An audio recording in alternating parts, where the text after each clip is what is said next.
The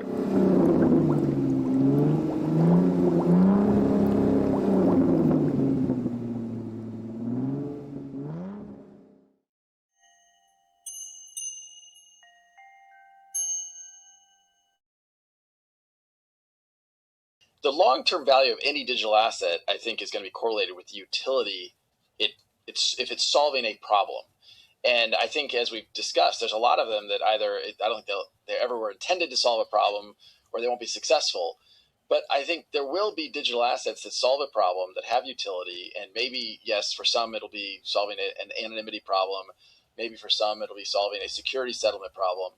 But I think over a long arc of time, if there's value, if there's utility, then the market will appreciate that.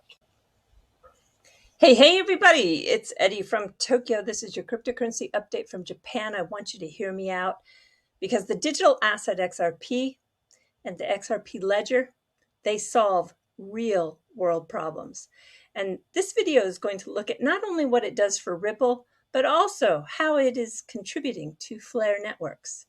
And this is a very exciting eve before the Songbird token is about to be traded live on BitTrue. It's that first step to the Flare Network's mainnet going live. When we get live, boy, oh boy, you're going to see something that is really going to catch some attention. While Hinman, Clayton, Lubin, and Vitalik might have all thought that they had this space wrapped up, it's just not true. Ethereum is not the best solution. And Flare, which is going to be a smart contracts platform, it has the mechanism for the distribution of tokens. It also is going to be really decentralized, not in a fake way. And the technology, yeah, it is 10 times better. And unleashing value, well, it has multiple ecosystems to do it from the start. We're talking XRP, Litecoin, Dogecoin, and XLM. Right at the launch, more than 100 exchanges, and many of them who will most likely continue trading will be live. Flare has some major partnerships that will be ready to launch upon the mainnet going live, and many, many more waiting in the wings. When you listen to this next video of Joe Lubin talking about that possibility that should a technology have those 4 requirements, it is possible to flip Ethereum. Well, I want to tell you that Flare is just that possibility. So that's why we built on Ethereum. So I heard you at the OECD say very clearly, Ethereum has already won this game. There's no competition. We're the smart contracts platform. So it's very difficult. It's certainly possible. I mean, if somebody comes up with a mechanism for distributing tokens in a maximally decentralized way, if somebody comes up with a 10x better technology, they could potentially get enough attention and rapidly build out an ecosystem. Building out the ecosystem is enormously difficult. I mean, that's a huge amount of work.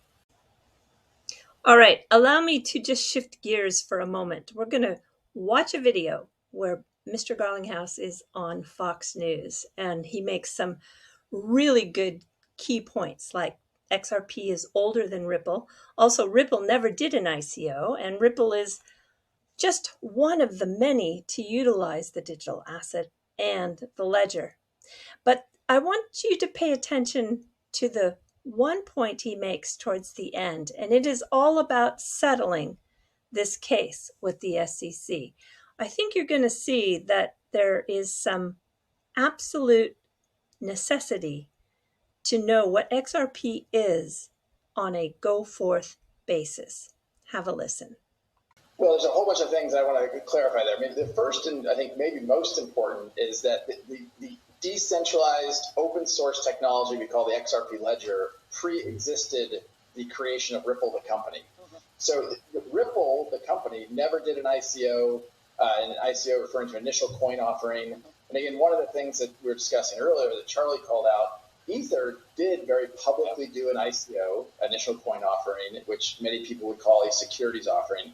That is not what Ripple, the company, has done. There's different ways that these technologies work. One is proof of stake, and that's where the Ethereum community is moving. You have proof of work. That's how the Bitcoin blockchain works, through mining, which it consumes a massive amount of energy. The earliest engineers who created XRP were trying to build a better cryptocurrency, a faster, more scalable, more efficient, and less costly, and certainly massively more efficient from an energy point of view. And I think Ripple has certainly just sought to further the agenda of that XRP community. Owning a lot of XRP and saying that's a security is kind of like saying that oil is a security of Exxon, or gold is a security of the largest gold mining companies. It just doesn't really make sense. Well, let me ask Brad a dumb reporter, non-crypto expert question, which is me. Why don't you just give all the disclosure to the SEC like they wanted? Could that have solved the puzzle or the problem? Well, Charlie, look, as you know, Ripple is an extremely transparent company, particularly relative to the crypto industry. If you start treating XRP as a security, however, that means you're subject to a whole lot of regulations, costs associated with a security settlement. If you're using, again, the magic of what is XRP is how incredibly fast and how incredibly cost efficient it is for these cross-border payments, how Ripple deploys the technology. If you start treating it as a security, the costs and speed change dramatically. Okay. And really, that's an example where the SEC is in effect picking the winners and losers of this new industry. And that's not the role of the government in this case. Yeah. Are you ever going to settle with them? Because I know people like you, I've covered this a million times. Yeah, we're going to get them. We're going to win. We'll win. And then all of a sudden, it's like, let's just say, is that going to happen with you guys? Look, I think that to the extent we can find a constructive path forward with the SEC, we of course want to find that. There's no scenario, though, that we're going to settle unless there's absolute certainty about what is XRP on a go-forward basis. And it's very clear in how Ripple is using these technologies, how many, many scores of other people in the XRP community are using these technologies. They're not securities. They don't represent an ownership in Ripple, the company. I just want to remind you that the video library that Attorney John Deaton has built out has now more than 49 videos. It clearly proves the SEC has not acted properly or in a fair manner. In fact, quite the opposite. And the truth is really starting to be told. We're going to hear a final wrap-up from Charles Casparino and Eleanor as he is talking about this week in his thoughts. I also would like Jay Clayton to come on our air. I like Jay Clayton. He's the guy that brought the case against Ripple.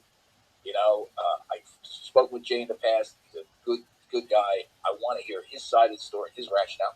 He only goes on CNBC, but here's the other sort of weird thing. He goes on CNBC, and what was it, yesterday? They're clearly following our reporting. They bring him on because they know he's getting a lot of traction, and they don't ask him any questions. And here's why that is such a waste of an interview. He's a CNBC contributor, so think about it. Is anybody at CNBC going to cover this whole issue about Jay Clayton fairly if he's a CNBC contributor? That's a huge conflict of interest. I don't get it. I mean, it's just you can't rely on CNBC to cover this story. So, and he won't go on our air because he's a CNBC contributor. And I'm just saying, I think he's making a huge mistake. I also want to point out, I reached out to Bill Hinman, same thing. He doesn't want to come on. He is not a CNBC contributor as far as I know. But it's I think this whole Ripple case and the rationale behind bringing it and Ethereum needs to be unwound in some way. Well, we're jumping to the fluff, and I can tell you, if you have not been around a while, there is someone in the XRP community that you must know about, and that is Alex Cobb. And so for those of you who are familiar with Alex, he's not in California. He is in Asia. He is in South Korea, to be exact, and his Twitter feed is becoming full of food pictures, which I find so funny because the food really is fabulous on this side of the world, and he's turning into a real foodie. I can't wait till he comes to Japan. Even he'll have fun at a place like McDonald's. I know all of you are probably rolling your eyes, But check this out. This is the first time ever. This is a rice and shrimp meal for just about $4. And I think it is looking pretty yummy to me. And if you do come this time of year, well, Hokkaido, which is the island up north, is starting to already look very much like fall. The colors are beginning to change. But this month, always, every year, there is the lovely Oka flower garden, which is completely transformed with this rainbow of colors, which have everything from peonies to iris to create this visual beauty. But what a great photograph this is, with some of those trees that are getting into their fall color with the snow-capped mountains in the back. It's just so beautiful. It is one of those annual events up in Hokkaido that draw a lot of people to come and see the beauty. All right, everybody. Yes, do take care. Sayonara for now. Bye-bye.